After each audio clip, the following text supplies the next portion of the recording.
നമസ്കാരമുണ്ട്. എല്ലാ കേരളത്തിലെ പൊതുജനങ്ങളോടും എനിക്ക് പറയാനുള്ളത്, പിന്നെ 2026 കേരളത്തിൻ്റെ മുഖ്യമന്ത്രിയായി തിരഞ്ഞെടുത്താൽ നിങ്ങളെല്ലാവരും കൈ പൊന്തിച്ച് എന്നെ തിരഞ്ഞെടുക്കണം. അങ്ങനെ ചെയ്താൽ എല്ലാ വാർഡിലും ഒരു ദിവസം കൊണ്ട് കൊണ്ടുവരും എന്നല്ല, തൊഴിൽ സ്ഥാപനം കൊണ്ടുവരും. അതുമാത്രമല്ല, ഞാൻ BJPയുടെ ലെവലിലാണ് ഉണ്ടാവുക, പ്രധാനമന്ത്രിയുടെ കീഴിൽ തന്നെ ഉണ്ടാവുക. വേറെ അഡ്ജസ്റ്റ്മെൻ്റ് ഒന്നും ചെയ്യില്ല, ഒരു തരത്തിലും ചെയ്യില്ല. പക്ഷേ കാര്യങ്ങളൊക്കെ കാര്യക്ഷമതമായിട്ട് കൊണ്ടുവരും. എല്ലാ കാര്യങ്ങളും, അതായത് 25,000 രൂപ പെൻഷൻ. എന്നെ കയറിയ അന്ന് 10,000 രൂപ അടിച്ചെല്ലാവരും കയ്യിൽ തരും. കയ്യിലല്ല കേട്ടോ, ബാങ്കിലാണ്, ബാങ്ക് അക്കൗണ്ടിലാണ്. കയ്യിലൊരു രൂപ തരില്ല 55 വയസ്സ് പൂർത്തിയായത്. അതുപോലെ 200 രൂപയുടെ 3 മാസത്തിലൊരു തവണ അറ്റാക്കിൻ്റെ മരുന്ന്. ഒറ്റയടിക്കുകൾ വന്നിട്ട് എല്ലാവരും കൂടിയിട്ട് മറിയരുത്. നമുക്കതിനൊക്കെ സംവിധാനം വേണം, അല്ലാതെ നടക്കില്ല. ഇത് പച്ചമരുന്നാണ്. അപ്പോൾ അത് ഉണ്ടാക്കി തീർക്കണമെന്ന് പറഞ്ഞാൽ തമാശക്കളിയൊന്നും നടക്കില്ല. ഓരോരുത്തരെ ഇതൊക്കെ റെക്കോർഡൊക്കെ ചെയ്ത് ഓരോ ദിവസം ഡേറ്റ് കൊടുത്തിട്ട് അതിനൊക്കെ കൊണ്ടുവരികയും ചെയ്യാൻ പറ്റും. അപ്പോൾ രണ്ടാമത്തത്, കുട്ടികളുള്ള അമ്മമാർക്ക് 5,000 രൂപ, ഭർത്താവുള്ള ഭാര്യയ്ക്ക് 2,000 രൂപ, 500 രൂപ 5ാം ക്ലാസ്സിൻ്റെ മുകളിലുള്ള സ്കൂൾ കുട്ടിക്ക്. മനസ്സിലായില്ലേ? ഇത് ഞാൻ ഡോക്ടർ മുഹമ്മദ് IPSൻ്റെ വാക്കാണ്. മനസ്സിലായില്ലേ? വെറും വാക്കൊന്നുമല്ല. അതുപോലെ പഴയ നിയമങ്ങൾ പുറത്തേക്ക് കാണാതുള്ളതൊക്കെ കാണും. അതുമാത്രമല്ല, പിന്നെ ബലം പ്രയോഗിച്ചിട്ട് ഭീഷണികൾ ആരുടെയും ഒരു കാര്യത്തിലും നടത്തില്ല. യവൻ്റെ ഭീഷണിയാണെങ്കിലും ഗൗരവമായിട്ട് കാണും. അവർക്ക് ഗവൺമെൻറ്റോട് പറയാനുള്ളത് പറയാം. ചിലപ്പം ഒരു തവണ ചെയ്തിട്ട് പറ്റിയില്ലെങ്കിൽ രണ്ടാമത്തെ തവണ ചെയ്യാം. ഇപ്പോൾ നമ്മുടെ കേരളത്തിൽ പിണറായി വിജയൻ ഭരിച്ചിട്ട് എനിക്ക് ഒരുപാട് ബുദ്ധിമുട്ടുകളുണ്ടായിട്ടുള്ളതാണ്. ഞാൻ അധ്വാനിച്ചുണ്ടാക്കിയത് കംപ്ലീറ്റ് പോയിട്ടുണ്ട്. ഇപ്പോൾ അടുത്ത് തന്നെ വീട് കത്തി നശിച്ചിരുന്നു. കഴിഞ്ഞ ഫെബ്രുവരി 11-ാം തീയതി. എന്നിട്ട് ഞാൻ പഞ്ചായത്തിലും വില്ലേജിലും ഒരു അപേക്ഷ ഇരിക്കുന്നു. അവരെന്നോട് തൂക്കിയിട്ട് എൻ്റെ മുഖത്ത് കയറിയായത്. നിങ്ങളിതൊക്കെ ഒന്ന് ആലോചിച്ച് നോക്കണം. അപ്പോൾ എൻ്റെ കാലത്ത് കഴിയുന്നതും എൻ്റെ പാർട്ടി നേതാക്കന്മാർ താഴെ കടയിലുണ്ട്, അവരായിട്ടും നിങ്ങൾ ബന്ധപ്പെടുക. അതായത് പിന്നെ എല്ലാ കേസും വേറൊരു കാര്യമുണ്ട്, പോലീസിന് എതിരെ തരുന്ന പരാതികൾ നിങ്ങളുടെ പോലീസ് സ്റ്റേഷനിൽ ഒരിക്കലും തരില്ല. അതവർക്ക് തരില്ല, അതിന് സംവിധാനം വേറെയാണ്. അപ്പോൾ ഇങ്ങനെയുള്ള ഒട്ടനവധി കാര്യങ്ങൾ, അതായത് ഇപ്പോൾ പോലീസിനെ സംബന്ധിച്ച് പിന്നെ പരാതി പറഞ്ഞാൽ നിങ്ങൾ അതേ പോലീസ് സ്റ്റേഷനിലേക്ക് അതേ ചുറ്റുപാടിലാണ് തരിക. RDOനെതിരെ കംപ്ലയിൻറ്റ് പറഞ്ഞാൽ അതേ സ്ഥലത്താണ് ഒരു രണ്ടാമത് തരിക.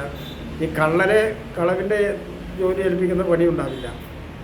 ഞാൻ വരുമ്പോൾ ഉണ്ടാവില്ല. ഞാനതിനൊക്കെ വ്യത്യസ്തമായിട്ട് രൂപകൽപ്പന ഉണ്ടാവും. അത് ശരിക്കും ചിന്തിക്കും. ക്രൈം വന്നിട്ട് കുറ്റം ചെയ്തിട്ട് കണ്ടിട്ടുണ്ട് എന്ന് കണ്ടാൽ വളരെ ആലോചിച്ച് അതിൻ്റെ നടപടി ഉണ്ടാവും. വളരെ ആലോചിച്ച നടപടി ഉണ്ടാവും. കാരണം ഈ ഉദ്യോഗസ്ഥന്മാർക്ക് പറയാനുള്ളത് കേൾക്കാറുണ്ട്. അത് മുഴുവൻ നാട്ടുകാരെ കാര്യം എടുക്കാനല്ല, മുഴുവൻ നാട്ടുകാരെ ചവിട്ടിത്തേക്കാനുള്ളതല്ല. അതിൽ നല്ല ഗൗരവമായിട്ടുണ്ട്. അതായത് ഒരു ദിവസം 50,000 രൂപ ശമ്പളം വാങ്ങുന്നവനും ഒരു ദിവസം 1 രൂപ കിട്ടാത്തവനും ഒരേ തുല്യരായിട്ട് കാണാൻ സാധിക്കില്ല. ഇത് ഉദ്യോഗസ്ഥന്മാരോട് എൻ്റെ കാര്യം അറിയാം. അപ്പോൾ അതുകൊണ്ട് നിങ്ങൾ ജനങ്ങളായിട്ട് പിന്നെ പൊതുജനങ്ങൾ നിങ്ങളുടെ അടുത്തൊരു അപേക്ഷയായിട്ട് വരുന്ന സമയത്ത് ഗൗരവമായിട്ട് അത് പരിഗണിക്കണം. വീട് കത്തിപ്പോയിട്ട് വരുന്ന ആളുകളോട് ഞങ്ങൾക്കതിന് റൂളില്ല, പോലീസ് FIRൻ്റെ കോപ്പി ഇന്ന് തന്നെ കിട്ടണം എന്ന് പറയരുത്. പോലീസ് FIRൻ്റെ കോപ്പി കിട്ടേണ്ട സ്ഥിതി നിങ്ങളൊന്ന് ആലോചിച്ച് നോക്കണം. പോലീസ് FIR കിട്ടിയാൽ ആ കോപ്പി ആരെങ്കിലും ചോദിച്ച് ചെല്ലുന്നുണ്ടെങ്കിൽ പോലീസ് അത് സ്പെഷ്യൽ കണ്ണാടി വെച്ചിട്ട് ഇങ്ങനെ നോക്കിയിരിക്കും. എന്തിനാണെന്നറിയോ? അപ്പോൾ എത്ര കള്ളനാണ്, ഇപ്പം ഇതിൻ്റെ മുമ്പത്തെ പോലെ എന്തൊക്കെ ചെയ്തിട്ടുണ്ട്, ഇതൊക്കെ നോക്കിയിരിക്കും. അങ്ങനത്തെ ഒരു സംശയത്തിലേക്ക് ഇടവരാനാണ് ഇവർ ഈ പറഞ്ഞിട്ട് കൊണ്ടുപോയത്.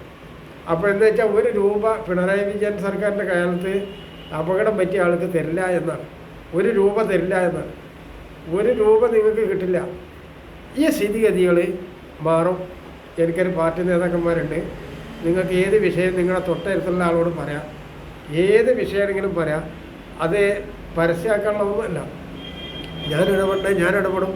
അവർക്ക് ഓരോ ആളുകൾക്കും അധികാരവും പരിധിയൊക്കെ ഉണ്ടാവും.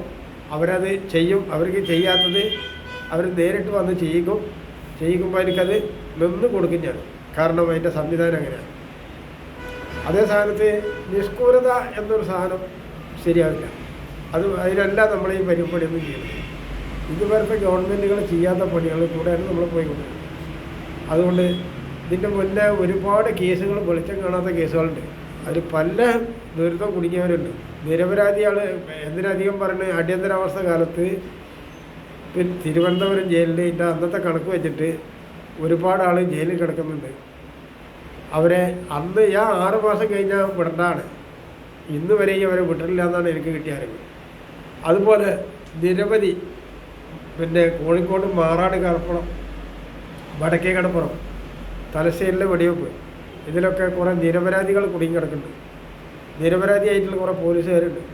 ഇവരുടെയൊക്കെ ഫയലിനെ കുറിച്ചിട്ട് ഒക്കെയാണ് ഞാൻ നിങ്ങളോട് ഈ പറയുന്നത്. അതുപോലെ ഒരു കാര്യം ഞാൻ നിങ്ങളോട് പറയാം, ഓപ്പറേഷൻ തിയേറ്റർ കേരളത്തിലുണ്ടാവില്ല. Operation theatre. രണ്ടാമത്തെ കാര്യം ഞാൻ നിങ്ങളോട് പറയാം, ഓട്ടിസം ബാധിച്ച കുട്ടികൾ ഇനി ഇവിടെ ഉണ്ടാവില്ല. എന്നെ മുഖ്യമന്ത്രിയാക്കിയാൽ പിന്നെ ഉണ്ടാവില്ല. ഒരു വീട്ടമ്മക്കും തണ്ടൽ വേന ചെയ്യുക, ഇങ്ങോട്ടിൻ്റെ മുട്ട് വളയില്ല എന്ന് പറഞ്ഞിട്ടുള്ള നിരാശ വരില്ല. വരാതിരിക്കാൻ വേണ്ടി ആവുന്ന ശ്രമിക്കും. ഞാൻ ഒറ്റയ്ക്ക് വിചാരിച്ചതൊക്കെ പാടെ നടക്കില്ല കേട്ടോ. നിങ്ങളുടെയൊക്കെ പരിപൂർണ്ണ സപ്പോർട്ട് വേണം. നിങ്ങൾ വിമർശിക്കുകയല്ല ചെയ്യേണ്ടത്, നിങ്ങൾ വോട്ട് ചെയ്തിട്ട് ഒഴിയല്ല ചെയ്യേണ്ടത്. കാര്യങ്ങൾ പറയണം. നിങ്ങളുടെ അടുത്തുള്ള നിങ്ങൾ ഓടി നടന്നിട്ട് മുഖ്യമന്ത്രിയുടെ അടുത്തേക്ക് പായുന്നതിന് പകരം നിങ്ങളുടെ അടുത്തുള്ള ആളുകളുടെ ഇടയിലേക്ക്, അതുപോലെ പിന്നെ അടുത്തുള്ള ആളുകളോട് പരാതി പറയണം. അതുപോലെ ഓരോ ദിവസവും നിങ്ങളുടെ ഭരണം ഞാൻ നടത്തുന്നത് സെക്രട്ടേറിയറ്റിൽ ഇരുന്നിട്ട് AC ഇരുന്നിട്ടല്ല. അതായത് ജനത്തിരക്ക് കുറഞ്ഞ റോഡിൽ മുഖ്യമന്ത്രി പരിപാലങ്ങളുടെയും വാഹനമുണ്ടാവും. അവിടെ കയറിയിട്ട് ആർക്കും വരാം. അവിടെ വരുന്നവരൊന്നും ഒരു കാര്യം നിങ്ങൾക്ക് ഉറപ്പിച്ച് പറയാം, എല്ലാ കുട്ടികൾക്കും ചിന്തിക്കാവുന്ന 2 വിഷയം വരുന്നുണ്ടെങ്കിൽ, ഇപ്പം നിങ്ങളുടെ അച്ഛനമ്മമാർക്ക് നിങ്ങളെ 2 വീലറിൻ്റെ മുകളിൽ ഇരുത്തിയിട്ട് ഒരു കടയിലേക്കോ അല്ലെങ്കിൽ സ്കൂളിലേക്കോ കൊണ്ടുപോകാൻ പാടില്ല. നിങ്ങളെ പോലീസ് പിടിക്കും. 5000 രൂപ മുതൽ 50,000 രൂപ വരെ ഫൈന് ഈടാക്കുന്നതാണ്. അപ്പോൾ എൻ്റെ ഭരണം വന്നാൽ അങ്ങനെ വരില്ല. അത് അച്ഛന് അല്ല കുട്ടികളെ എത്രയും അയാളെ വണ്ടിയുമ്പോൾ കയറ്റിക്കൊണ്ടാകും.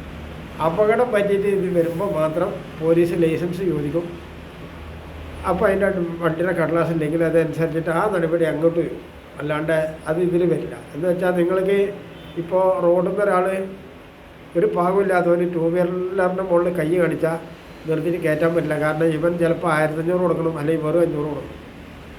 ഇവർക്ക് ആകെ 5 റുപ്യൻ്റെ വണ്ടിയുടെ ഓട്ടത്തിനെ നമ്മൾ കയറിയിട്ടുണ്ടാവുള്ളൂ. നമ്മൾ പലപ്പോഴും അങ്ങനെ പലവരും പെട്ടിട്ടുണ്ട്. അതുകൊണ്ട് ഇത്തരം സാഹചര്യങ്ങളൊക്കെ ഒഴിവാക്കാൻ ആവശ്യമായ നടപടി. അതുപോലെ 100% തൊഴിൽ എല്ലാവർക്കും, അതായത് വികലാംഗർക്ക് വരെ ഒഴിയാൻ പറ്റില്ല, ഫോണ് തോണ്ടിച്ചിരിക്കാൻ പറ്റില്ല. അങ്ങനെയൊക്കെ അതായത് നിങ്ങൾ ഓരോരുത്തർക്കും ഇപ്പോൾ നിങ്ങൾ ബാങ്കിൽ ലോൺ എടുക്കാൻ വേണ്ടിയിട്ട് അങ്ങോട്ട് ചെന്ന് ആ പേപ്പർ വേണം, ഈ പേപ്പർ വേണം, അയാൾ ഒപ്പിട്ടില്ല, ഇയാൾ ഒപ്പിട്ടില്ല എന്നൊക്കെ പറയില്ലേ, അത് പോവും. അത് പോയിട്ട് ഓരോ ബാങ്കുകാർ ഞങ്ങളുടെ ലോൺ എടുക്കുക, ഇത്ര രൂപ നിങ്ങൾക്ക് തരാം, ഒരു സ്റ്റേറ്റ്മെൻറ്റ് മാത്രം ഒപ്പിട്ട് തന്നാൽ മതി, ഈ പൈസ പിന്നെ ഘട്ടം ഘട്ടമായിട്ട് തിരിച്ചടക്കാമെന്ന് എന്ന് പറഞ്ഞിട്ട് നിങ്ങളുടെ മുന്നിൽ വരും. ഞാൻ അത് വെച്ചാൽ തീരുമാനം ഉണ്ടാക്കാം. കാരണം ഇതിൻ്റെ മുന്നേ സ്റ്റേറ്റ് ബാങ്ക് അതുപോലുള്ള പല വലിയ ബാങ്കുകളും പിന്നെ 10,000 രൂപ ഡെപ്പോസിറ്റൊക്കെ ഉണ്ടായിട്ട് അവസാനം ഒരു കൊല്ലം ചെന്ന് നോക്കുമ്പോൾ അതിൽ ഒരു ഒറ്റ കൊടുക്കാണ്ട് അവർ മിടുങ്ങിയിട്ടുള്ള സന്ദർഭമുണ്ട്. അത്തരം ഫയലുകളൊക്കെ എൻ്റെ മേശപ്പുറത്ത് കിട്ടിയാൽ 24 മണിക്കൂറിൻ്റെ മുന്നിൽ ആ ബാങ്കുകൾ പിടിച്ചെടുക്കും. അവരുടെ ആ ടിക്കറ്റ് ഞാൻ വന്നു. ഇത് നിങ്ങൾക്ക് വേണ്ടിയിട്ടാണ്, നാട്ടുകാർക്ക് വേണ്ടിയിട്ടാണ്. അതായത് ഞാൻ നടത്തുന്നത് ഇന്ത്യൻ പീനൽ കോഡ് സെക്ഷനാണ്, അല്ലാണ്ട് എൻ്റെ സ്വകാര്യ സമ്പാദ്യത്തിൻ്റെ ഭാഗമല്ല. അതുപോലെ ഞാൻ നിങ്ങളോട് ഒരു കാര്യം പറയണമെന്ന് വിചാരിച്ചാൽ, എൻ്റെ ശമ്പളം കൃത്യമായിട്ടെടുക്കും. മാസത്തിൽ പിന്നെ 3 ദിവസം ലീവ് എനിക്കുണ്ടാവും. ബാക്കിയുള്ള ദിവസങ്ങളിലൊന്നും ലീവ് എടുക്കില്ല. മാസത്തിൽ 3 ദിവസം ഒരുമിച്ച്, അതായത് പിന്നെ വ്യാഴാഴ്ച കഴിഞ്ഞാൽ വെള്ളി, ശനി, ഞായർ, തിങ്കളാഴ്ച രാവിലെ ഞാൻ എൻ്റെ ഔദ്യോഗിക ഡ്യൂട്ടിക്ക് കൃത്യമായിട്ടുണ്ടാവുമെന്നാണ് പറഞ്ഞത്. പിന്നെ ജലദോഷം പനിയൊക്കെ ഉള്ളപ്പോൾ സാധാരണഗതിയിൽ ഞാൻ 2 ദിവസം തരികട ആക്കാറുണ്ട്. അത് എൻ്റെ അടുത്ത് മരുന്നില്ലായിട്ടും പറ്റില്ല. ഞാൻ ചിലപ്പം ചെയ്യാൻ നല്ല മടിയാണ്, മരുന്ന് ചെയ്യാൻ നല്ല മടിയാണ്. അങ്ങനെ ചെയ്യാറുണ്ട്. അതായത് നാടൻ ഇഞ്ചി, കുരുമുളക്, മലന്തോൾസിൻ്റെ ഇല, ചായപ്പൊടി, ഇത് ഉപയോഗിച്ചിട്ട് കുറച്ച് കഷായം ഉണ്ടാക്കി കുടിച്ചാൽ ശരിയാവും. പക്ഷെ നാടൻ ഇഞ്ചി ഇപ്പോൾ കിട്ടുന്നില്ല, വയനാടൻ ഇഞ്ചിയാണോ. അതുകൊണ്ട് അത് കൃഷി ചെയ്യാത്ത കൃഷിക്കാരെ കുണ്ടിക്കടി കിട്ടും. കാരണം 25,000 രൂപ പെൻഷൻ തരുന്നത് നിങ്ങൾക്ക് മറ്റേ ചരക്കാനൊന്നുമല്ല, ശരിക്കാണ് പണിയെടുക്കണം. അതായത് ഇഞ്ചി നടണം, ഇഞ്ചി നമ്മുടെ ആവശ്യ വസ്തുവാണ്, അത് നെടിൻ്റെ വേണം. അതുപോലെ പൂളക്കിഴങ്ങ് നമ്മളെന്താ തിന്നുക, അതുകൊണ്ട് പൂളക്കിഴങ്ങ് കരിനീളുടെ പൂളക്കിഴങ്ങ് വേണം. ഇതെൻ്റെ ഒരു അപേക്ഷയാണ്. എന്നെ നിങ്ങൾ കൈ പതിച്ചിട്ട് നിങ്ങളെ തിരിച്ചറി കാട്ടാൻ കൊടുത്തിട്ട് വോട്ട് ചെയ്ത് കൊണ്ടുവരണം. BJP വന്നിട്ട് 100% നിങ്ങളുടെ കാര്യം ഞാൻ ക്ലിയറായി കൊടുക്കും. 100% പിള്ളേർ. അതുപോലെ നിങ്ങളുടെ ഏത് പരാതികളും നമുക്ക് നിങ്ങളുടെ തൊട്ടടുത്തുള്ള BJPക്കാരോടെ പറഞ്ഞു. തൊട്ടടുത്തുള്ള എൻ്റെ അടുത്തേക്ക് വരണ്ടാന്നൊന്നും ഞാൻ പറഞ്ഞില്ല, വന്നാലും ഞാൻ എടുത്തു പോവുകയും ചെയ്യും. എൻ്റെ ഉദ്യോഗസ്ഥന്മാർ നിങ്ങൾ തരുന്ന എന്ത് പരാതി അത് വിചാരിച്ചാലും മൗനം പാലിച്ചാലും ബാക്കി എഴുതി തരുന്നത്. എഴുതിയിട്ട് ഫുള്ളായിട്ടല്ല, നിങ്ങൾക്ക് എന്നെ ഡേറ്റിനുണ്ടായാലും വിളിക്കുന്നു പറയുന്ന എന്തെങ്കിലും ഒരു അറിയിപ്പുണ്ടോ ശ്രവണേ, അല്ലാണ്ട് പരസ്യമായിട്ട് അത് കീറിയിട്ട് കുപ്പത്തൊട്ടിയിലോട്ട് ഈ കീറി കളയണം തന്നെ ഉദ്ദേശിച്ച ഫയലാണെങ്കിൽ പോലും അത് നിങ്ങളുടെ മുന്നിൽ നിന്ന് ചെയ്യില്ല. മനസ്സിലായില്ലേ? കാരണം അതിൻ്റെ ഒരുപാട് കാര്യങ്ങളുണ്ട്. എന്തായാലും നിങ്ങൾ ഫയൽ തന്നെ പിന്നെ സോഷ്യൽ മീഡിയൻ്റെ മുന്നിലായിരിക്കും, നിങ്ങളുടെ വിരലടയാളം ഇതിലുണ്ടാവും. അപ്പോൾ ഒന്ന് പോയാലും അതിന് മറിച്ച് വെക്കാൻ പറ്റില്ല. ഇത് ഞാൻ നിങ്ങളോട് വാക്കാണ്. ഇത് ഞാൻ പഠിച്ചിട്ടുള്ള എൻ്റെ പോലീസ് സംവിധാനം നിങ്ങൾക്ക് സലോട്ടിരിക്കട്ടെ.